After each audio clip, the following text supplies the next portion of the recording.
ठीक है दोस्तों, जरा इसे देखो। ठीक है, इस समलैंगिक महिला ने इस्लाम कबूल कर लिया है क्योंकि ईसाई धर्म भयानक है। उसे कौन समझाएगा? मैं कोशिश करूंगा। वीडियो अंत तक देखे। लेकिन पिछले 2 सालों ने मुझे बदल दिया है। सच कहूँ तो अब मैं खुद को ईसाई नहीं कह सकती। मैं 2 साल से इस्लाम अपनाने पर विचार कर रही हूँ। क्या आप जानना चाहेंगे कि मैंने ईसाई धर्म और इस्लाम के बीच सबसे बड़ा अंतर क्या महसूस किया है? एक प्रेम पर आधारित है और दूसरा डर पर आधारित है। मुझे लगता है वो ईसाई धर्म की बात कर रही है। हाँ, वो प्रेम पर आधारित है। मुसलमानों के साथ कठिन, उलझे हुए, खूनी, खतरनाक मोर्चे पर रहें, बजाय इसके कि ईसाइयों के साथ पीछे आराम से बैठें, नरसंहार को मनोरंजन की तरह देखें, पॉपकॉर्न खाएं और यीशु के नाम पर ताली बजाएं। वैसे यीशु फिलिस्तीनी थे। मुझे पता है कि इस दुनिया के सबसे शक्तिशाली और शायद सबसे बुरे धर्मों में से एक की सार्वजनिक रूप से निंदा करने के अपने परिणाम होंगे। लेकिन ये है इसके परिणाम। उसने बालों को LGBTQ रंग में रंगा। वो एक ऐसे देश में जहां ईसाई अधिक है, ईसाई धर्म की आलोचना करती है, फिर भी उसके साथ कुछ नहीं हुआ। वह शायद अभी भी नहीं, शायद नहीं, मुझे 100% यकीन है कि वह अभी भी जिंदा है।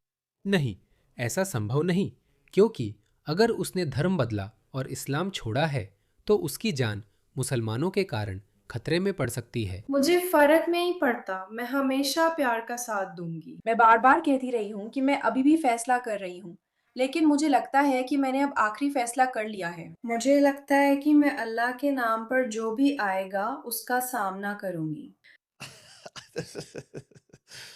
ठीक है, तो सबसे पहले मुझे आपको यह बताने की ज़रूरत नहीं है कि इस्लाम समलैंगिकों के साथ कैसा व्यवहार करता है। हाँ, ये इसी साल की शुरुआत में हुआ था, जब ऑस्ट्रेलिया में मुसलमान, जो कि बहुत छोटी अल्पसंख्या में हैं, वे क्या कर रहे थे?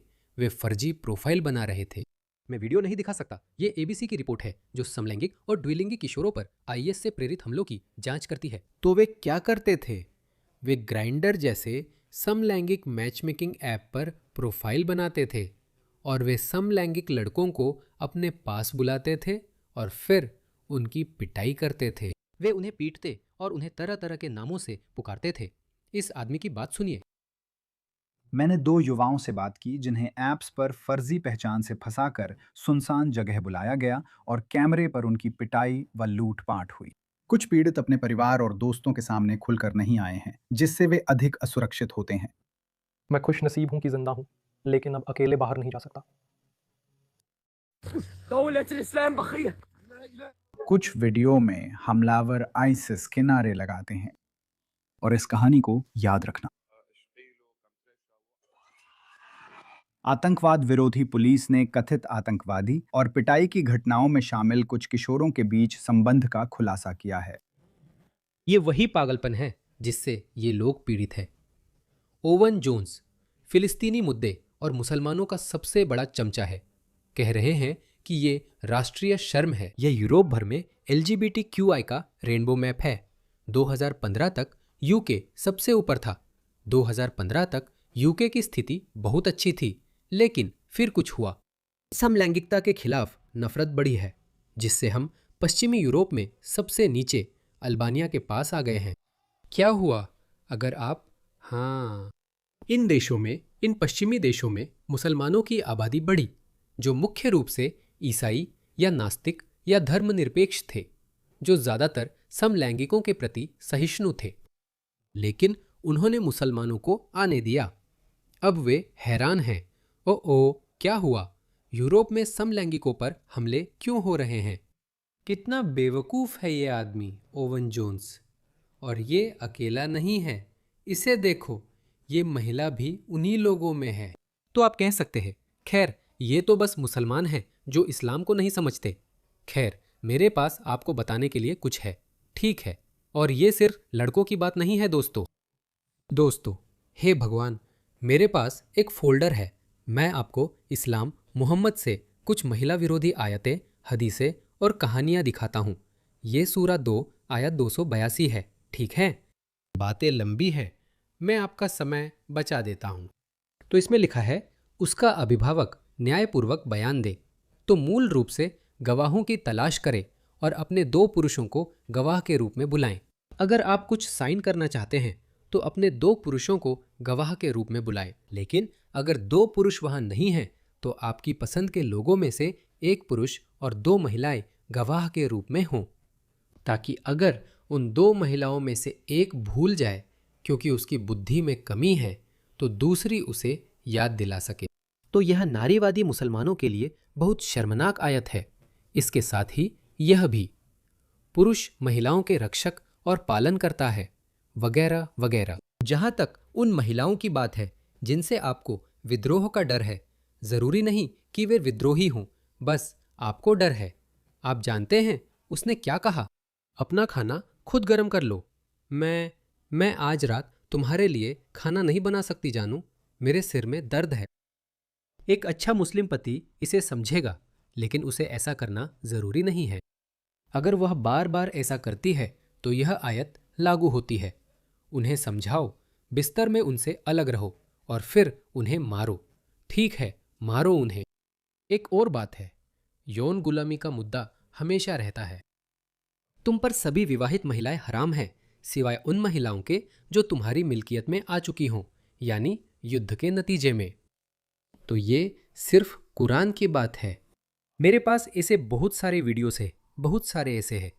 मेरे पास मिसोजिनी नाम का फोल्डर है। काश मैं तुम्हें यह दिखा पाऊं। इसमें करीब 200 स्क्रीनशॉट है। समझ नहीं आ रहा कौन सा दिखाऊं। ठीक है, चलिए आपको महिलाओं की बुद्धि के बारे में दिखाते हैं। ठीक है, इसमें सही हदीसें भी है। ये जामिया अल तिर्मिज़ी है, सही हदीसें। उनमें से एक महिला ने कहा, देखिए इसे, ये वाकई बहुत दिलचस्प है।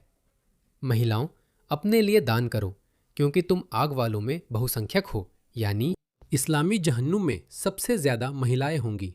क्यों? एक जवान महिला, एक महिला ने उनसे पूछा, और ऐसा क्यों है ए अल्लाह के रसूल? उन्होंने कहा, क्योंकि तुम बहुत गालियां देती हो। तुम्हारी तरह औरतें, तुम जानती हो, तुम बहुत ज्यादा गालियां देती हो।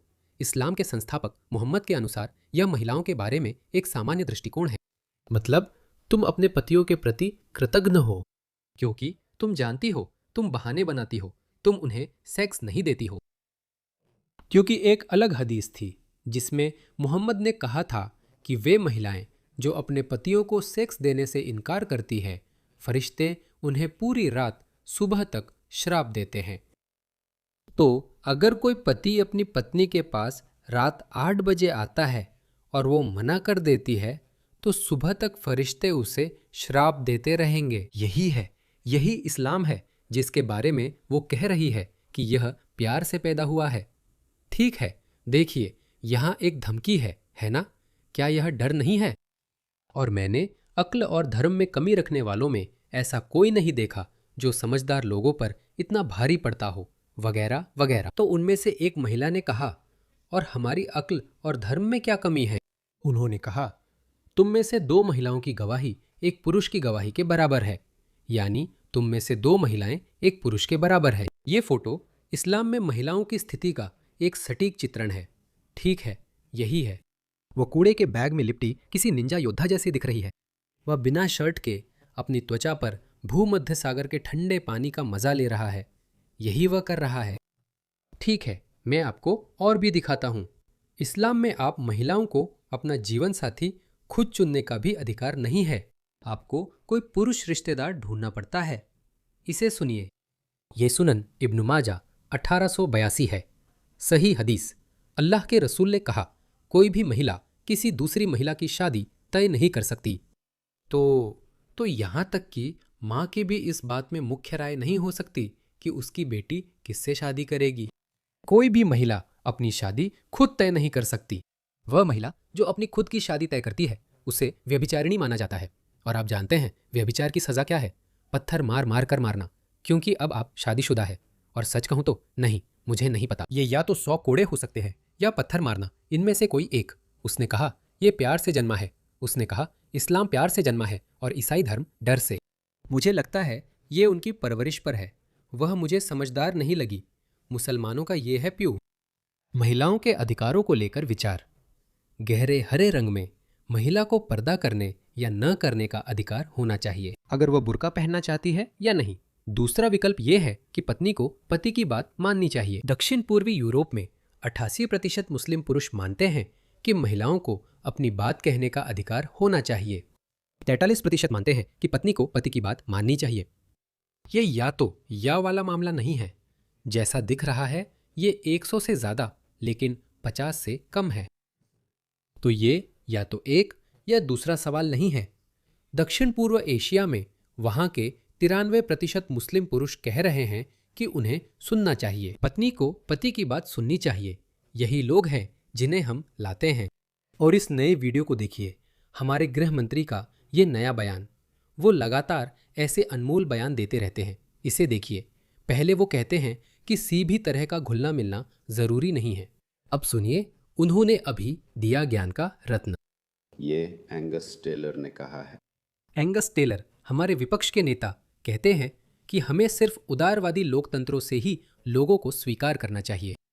ये दावा करना कि कोई व्यक्ति कमतर है अगर वो उदारवादी लोकतंत्र से नहीं आता है। आप जानते हैं, और आप उन लोगों के बारे में सोचिए जो युद्ध के बाद यूरोप से आए, जो पूर्व सोवियत संघ के अधीन कब्जे से आए, जो वियतनाम से आए और हाल ही में जो चीन से आए प्रवासी हैं। ऐसे बहुत सारे लोग हैं। आप और वे दोनों बहुत चालाक हैं। वे मध्य पूर्व, अफगानिस्तान या इराक नहीं बोल रहे क्योंकि वे नहीं चाहते। यही ऑस्ट्रेलिया में हो रहा है। तो वे वास्तव में हमें दिखा रहे हैं। वे आपको अच्छे प्रवासी दिखाते हैं ताकि बहुसांस्कृतिकता को सही ठहरा सके। लेकिन जिनके बारे में हम सभी चिंतित हैं, इस्लामवादी, जिहादी, उनका तो वे जिक्र तक नहीं करते।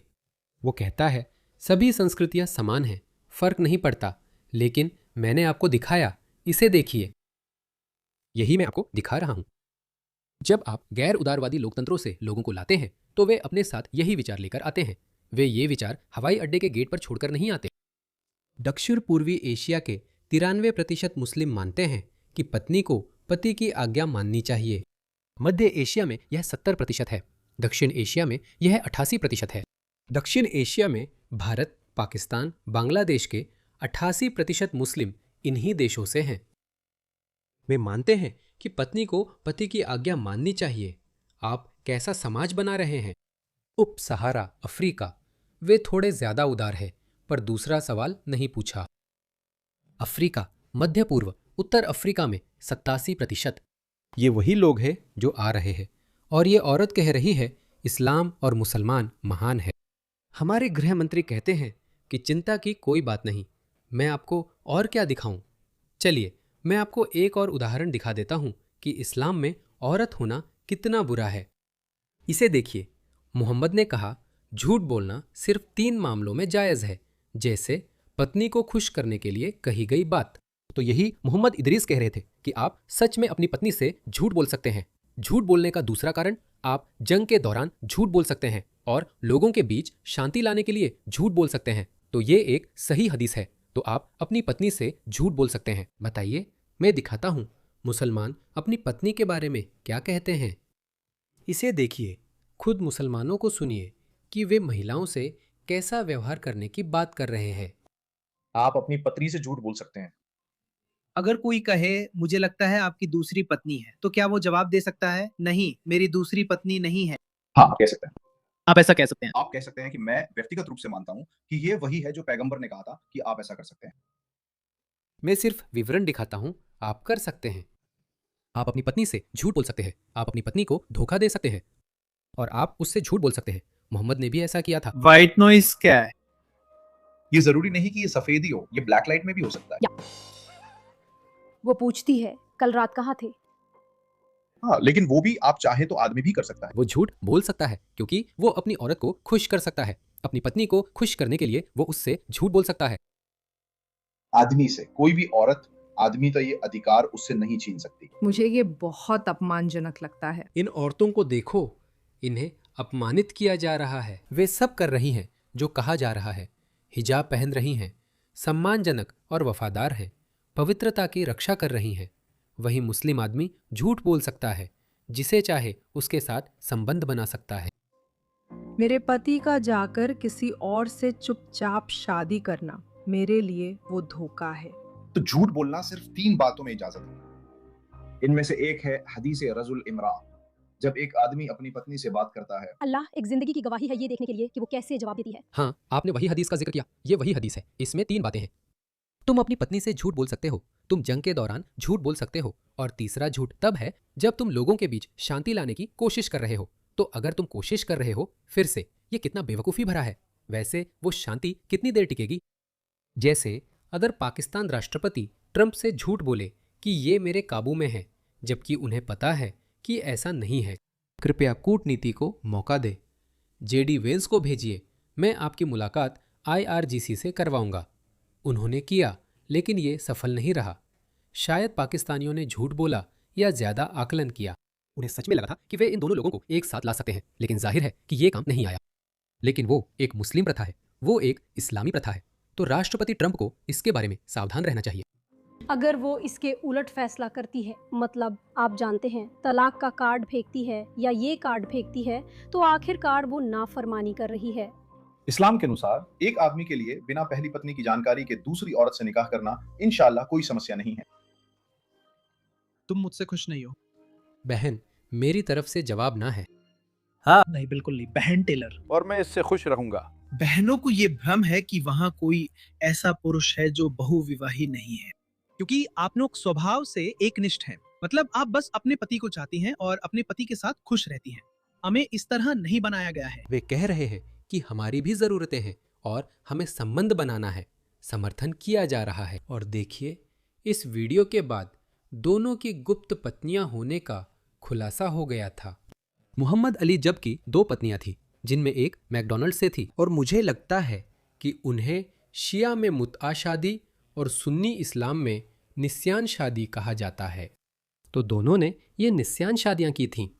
दोस्तों, मैं इस बारे में बहुत कुछ कह सकता हूँ कि इस्लाम महिलाओं के लिए कितना बुरा है। इस्लाम का बचाव करने वाली महिलाएं वैसे ही हैं जैसे अश्वेत लोग गुलामी का समर्थन करें। इनका इस्लाम के झांसे में आना पागलपन है। मुझे नहीं लगता कि वो LGBTQ महिला जिसे मैंने आपको शुरुआत में दिखाया था, उसे इस्लाम के बारे में कुछ भी पता है या उसे इस्लाम की कोई परवाह है। ये एक धोखा है। कई श्वेत महिलाओं ने तुरंत प्रसिद्धि पाने का तरीका ढूंढ लिया है, क्योंकि मुसलमान इस्लाम कबूल करने वाले किसी भी शख्स पर लट्टू हो जाते हैं।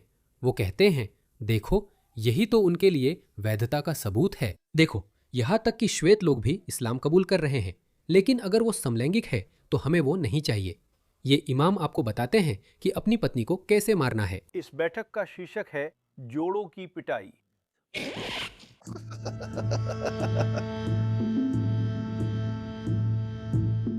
छड़ी की तरह।